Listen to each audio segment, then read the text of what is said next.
Today on Six Sister Stuff, I'm sharing with you 10 3-ingredient desserts.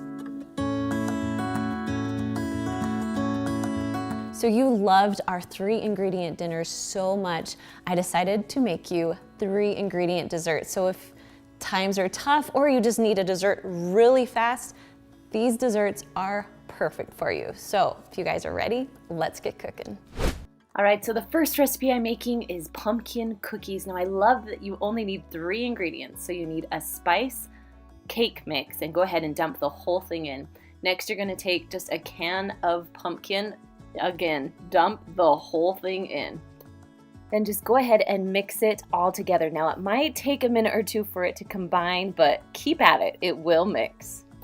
Then you're just gonna add 2 cups of your favorite chocolate chips. I love milk chocolate chips, but you can use dark chocolate chips too. Then just mix that until it is well combined. Now to make these cookies, I love using cookie scoops or even an ice cream scoop. It makes it so much easier, and they all are the same size. Now here's my secret. I usually put aside a few chocolate chips so I can put them on top so you can get the perfect cookie every time. All right, you're gonna bake them at 350 degrees for about 8 to 10 minutes whenever they are cooked on the bottom, and yeah, they're still a little soft. The next one is my skinny banana cookies. I love making these if I'm looking for a little bit healthier of a treat. So I have 2 bananas here that I'm just smashing with a fork. You can use a blender or a beaters too, whatever makes it easiest for you. Now once it is nice and soft, you're going to add 1 cup of old-fashioned oats into the mixture. Then you're going to add about 1/4 cup of semi-sweet chocolate chips or milk chocolate chips, whatever one you choose. Then you're going to mix it well. It's going to take a minute to get everything wet, but just give it some time. Again, I'm using my cookie scoop because I love using it. They're all uniform and they all cook the same. So that's why I love using a cookie scoop. Now you're going to cook this at 350 degrees for about 12 to 15 minutes until they harden up and they are cute little banana cookies. The next one is Rolo pretzel turtle bites. Now I would suggest getting smaller pretzels than I have here because the Rolo did not want to stay in the middle, so smaller pretzels is a must, but they still worked out. So you're going to put a Rolo on each pretzel. Then you're going to cook it in the oven at 350 degrees for about 3 minutes. The Rolos are going to be melty, and all you have to do is put a pecan on top and you are done. Next up is 3-ingredient Reese's fudge. Now, it really is 3 ingredients, and you guys, it is one of my favorites. So you're going to take a 9x9 square pan, line it with foil, and then spray it with cooking spray. Then you're going to take your Reese's. I had a very good helper helping me today. We're going to do 16 on the bottom of the pan. Next, you're going to take 3 cups of chocolate chips and then just dump them into a microwave-safe bowl. Now you could do this on the stove top also, but I love using the microwave. Then you're going to take 1 can of sweetened condensed milk and just pour it in over your chocolate chips. Then I like to microwave in 30-second increments and then stir in between each 30 seconds. Then stick it right back in the microwave. Now once everything is melted, it's starting to get a little bit thick. This is how we like it. So now it's time to put it onto your Reese's. We're making the rest of the fudge. Go ahead and pour it on very gently. The Reese's might come up a little bit as you're spreading, so just try and hold them down as you spread. Now it's time for the topping, and of course it needs to be Reese's. So I started out with 22 Reese's. I put 16 on the bottom, and the rest I am just crumbling up and I'm pressing down into the fudge. So when it cools and hardens, the Reese's will be stuck in there. Now I let this sit in the fridge for about 1.5 hours, and it is hardened and ready to go. So I carefully pull away my foil, and then you can cut right into it.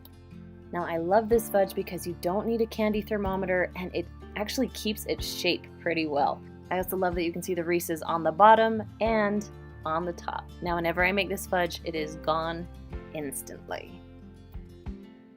Next up is my luscious lemon cake. Now I love this because you only need 2 ingredients. So we have lemon cream pie filling and then 1 box of angel food cake.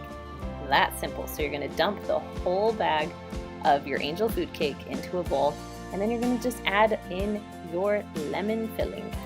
Now I would suggest mixing very carefully at first because that cake mix will get all over. Once it's combined a little bit, then start using a whisk and it will make the job a little easier for you. Now I sprayed a 9x13 pan with non-stick cooking spray, and then you're just going to dump in the batter. Spread it around as evenly as you can, but don't worry, it will cook and it will even out pretty well. Now once it is pretty even, you're ready to bake it. You're going to bake it at 350 degrees for 20 minutes, and it really turns out perfect. This is angel food cake with a lemon into it. Oh, it's so good. I like to add a little bit of whipped cream and then some strawberries on top. All together, this thing tastes amazing. Next up is cookies and cream pretzels. Now you can use any pretzels for this.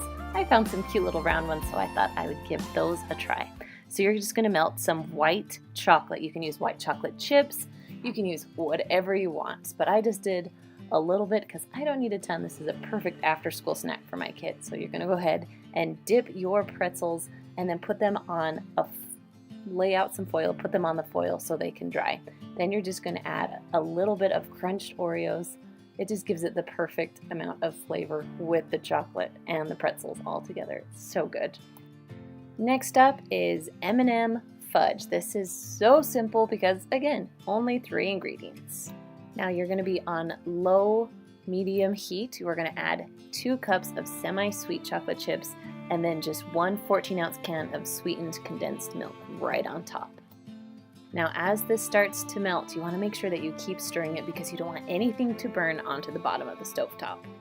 Now once it's all melted, you're going to go ahead and add 3/4 cup of those little mini baking M&Ms and just mix them just until it's combined, no more than that.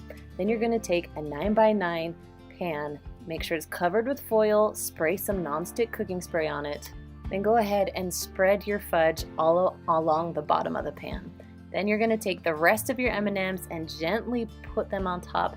Then you're going to press down so as the fudge hardens, the M&Ms will stay in the fudge. Now I like to keep it in the fridge for about an hour or two, let it stiffen up, and then go ahead and remove the foil. Gently cut into it, and then you're going to have perfect fudge pieces. I like these because they stay in their shape. They're not really gooey. They are perfect every time. You don't have to use a candy thermometer. It really is the easiest fudge recipe. The next recipe is banana bread, or kind of like banana cake. So you're going to start with 2 bananas. Overripe, go ahead and smash them up till it's nice and smooth. Then on top of that, you're going to add half of a package of a cake mix. Now, you can double this recipe and use the whole cake mix and add more bananas, but I didn't want a ton of banana bread, so I'm just halving the recipe today. So I use half the package. Then you're just going to add 1 egg and then mix it all together. Those are your 3 ingredients.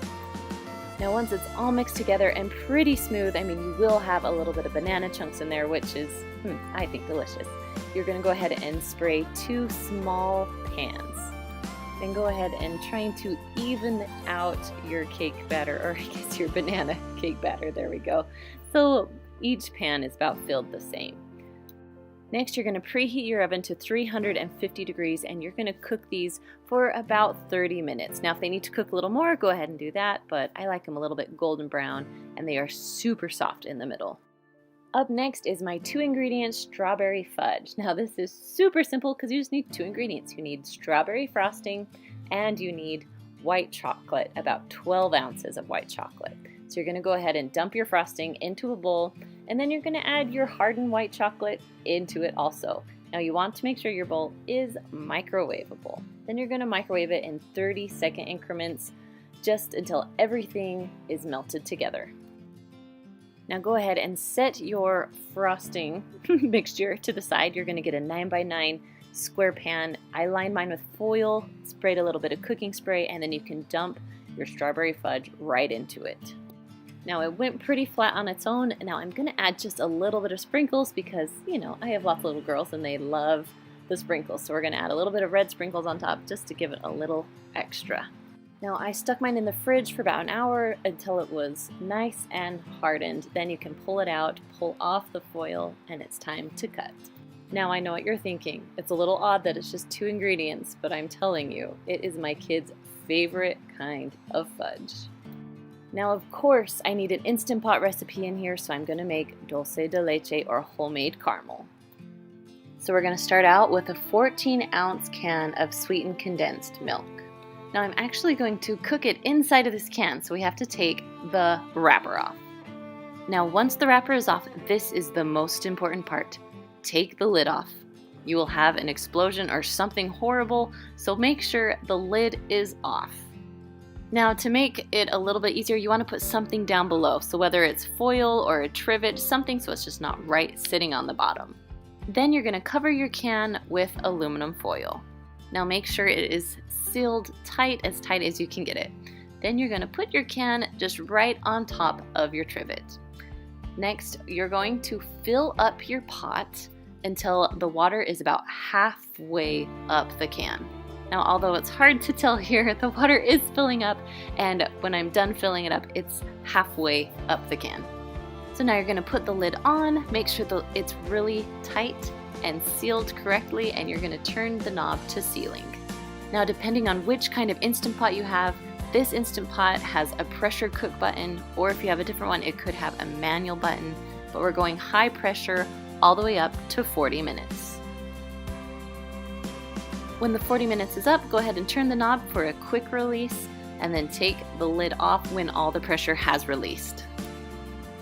Now you're going to want some sort of oven mitt to pull out your can. You can use your trivet, but for me it was easier just to use my oven mitt and pull it right out. Now for my favorite part, it's time to take the foil off of the can. Now if I would have known that it was this easy to make dulce de leche, I would have made it many, many years ago. Now the caramel or caramel is a little thick right now. The goal is to get it nice and smooth. So I like to dump mine into a bowl and put about a half a teaspoon of vanilla on top and just start mixing. Now keep mixing because it will get smooth and it will start to set up. As soon as it sets up, you can serve it with apples. I like to serve it with a little bit of sea salt on top. Now I just had a recipe a few weeks ago where I made some caramel poke cake. That would be delicious on this poke cake. Now, if you love these desserts, you're gonna love our 3-ingredient dinners. You can find that right up there. And I will see you guys next time. See ya.